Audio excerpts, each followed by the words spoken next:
Formula mass विसेस molecular mass, इन दो terms में क्या फर्क होता है? अब फार्मूला मास जो है वो आयोनिक सब्सटेंसेस का होता है, आयोनिक सब्सटेंसेस का, और जो मॉलिक्यूलर मास है वो कोवेलेंट सब्सटेंसेस का होता है।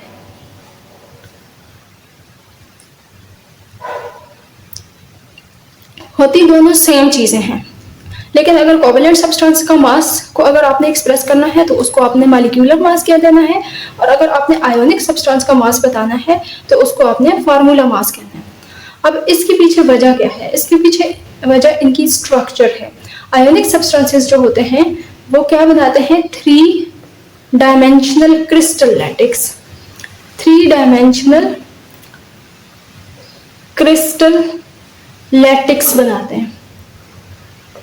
जैसे सोडियम क्लोराइड का क्रिस्टल लैटिक्स अगर आप देखें तो उसमें क्या होता है कि हर सोडियम जो है वो पॉजिटिवली चार्ज्ड होता है, हर सोडियम नेगेटिवली चार्ज्ड क्लोराइड से घिरा हुआ होगा, और हर जो क्लोराइड है वो हर तरफ से पॉजिटिवली चार्ज्ड सोडियम से घिरा हुआ होगा।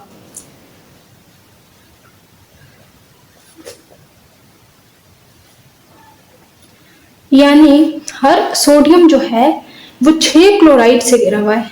अगर हम इस एक सोडियम के एनवायरमेंट देखें तो सेंटर में सोडियम होगा, एक क्लोराइड ऊपर, एक इस तरफ, एक इधर और एक सामने होगा और एक पीछे होगा।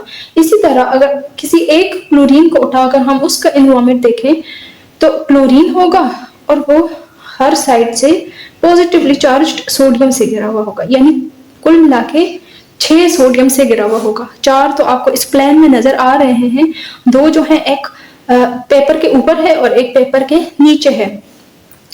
तो यानी बताने का मतलब ये है कि ये जो सोडियम क्लोराइड का आयोनिक कंपाउंड है ये पूरा जायंट क्रिस्टल लैटिक्स है, जायंट क्रिस्टल लैटिक्स, और ये 3 डायमेंशनल है।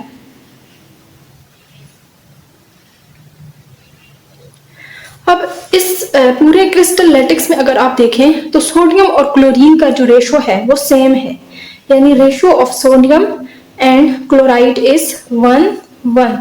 एक सोडियम के लिए एक क्लोरीन है, तो हम कह सकते हैं कि इसका जो सिंपलेस्ट यूनिट है वो है सोडियम क्लोराइड, और यही इसका क्या कहलाएगा? Formula unit.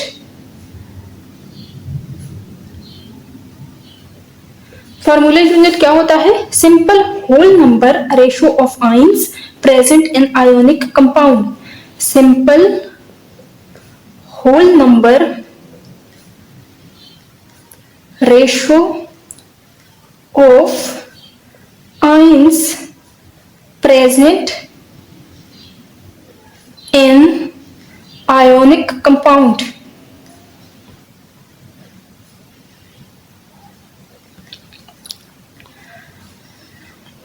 इसके बरअक्स हम अगर कोवेलेंट सब्सटेंसेस को देखें तो उसके अंदर मॉलिक्यूल्स होते हैं, और मॉलिक्यूल्स जो है वो smallest independent unit of substance that can exist independently. Covalent substances के अंदर क्या होते हैं? मॉलिक्यूल्स। जैसे आयोनिक सब्सटेंसेस के अंदर 3 डायमेंशनल क्रिस्टल लैटिक्स होते था, इसी तरह कोवेलेंट सब्सटेंसेस के अंदर मॉलिक्यूल्स होते हैं।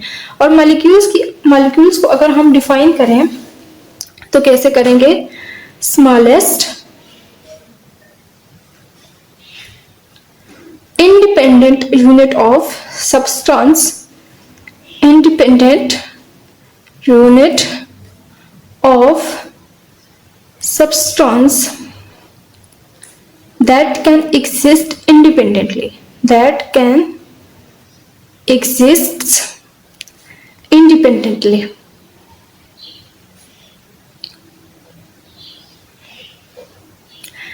जैसे हमारे पास एक गिलास है, गिलास के अंदर पड़ा हुआ है वाटर, पानी। तो पानी का क्या नेचर होता है? पानी होता है H2O, यानी इस पानी के गिलास के अंदर बहुत ज्यादा मिकदार में H2O पड़े हुए होंगे। तो इस वाटर का जो स्मॉलेस्ट यूनिट है, स्मॉलेस्ट इंडिपेंडेंट यूनिट है, वो क्या है? H2O, यानी 2 हाइड्रोजन और 1 ऑक्सीजन है।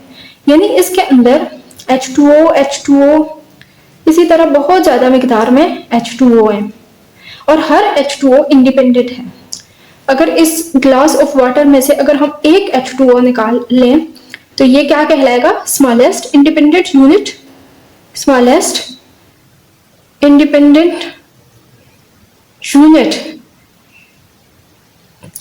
और ये अकेला यानी इंडिपेंडेंट रह सकता है, इसलिए ये मॉलिक्यूल कहलाएगा। ये H2O क्या है? पानी का एक मॉलिक्यूल है और मॉलिक्यूल का मॉलिक्यूलर मास होता है। H2O क्या है? एक मॉलिक्यूल है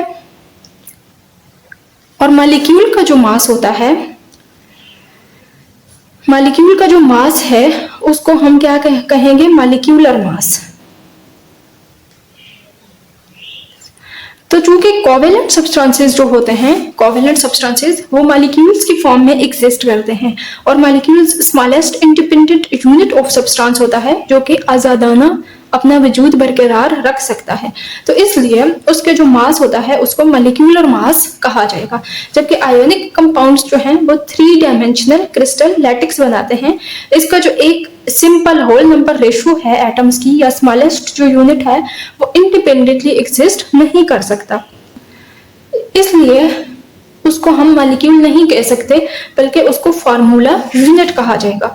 और फार्मूला यूनिट क्या होता है? Simple whole number ratio of ions present in ionic compound. तो इसलिए जो फार्मूला यूनिट होता है उसके मास को क्या कहा जाएगा? Formula mass. उसके मास को हम फार्मूला मास कहेंगे।